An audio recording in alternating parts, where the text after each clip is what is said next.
Sisi kamati ya amani ya mkoa wa Mwanza kwa kushirikiana na viongozi wa serikali, viongozi wa dini zote, Wakristo na Waislamu, tunaungana kwa sauti moja kutoa ahadi na rai kwa serikali na wananchi wote wa Tanzania kwamba tutaendelea kuhamasisha wananchi wa mkoa wa Mwanza na nchi nzima kujitokeza kwa wingi kupiga kura kwa uhuru na kwa haki siku ya tarehe 29 Oktoba 2025.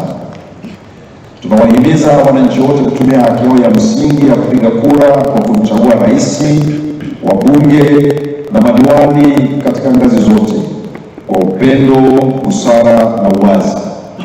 Baada ya kumaliza zoezi la kupiga kura, tunawasihi sana wote warejee majumbani kwao kwa utulivu, bila vurugu na bila maneno ya chuki, ili kudumisha taswira njema ya taifa letu ambalo ni taifa la amani. Aidha, tutaendelea kwa sala, dua na maombi tukimwomba Mungu aibariki Tanzania, aendelee kutupa hekima, umoja na amani katika kipindi chote cha uchaguzi na hata baada ya hapo. Tukumbuke kwamba amani ni nguzo ya maendeleo, umoja ni nguvu na upendo ni suluhisho la kila changamoto.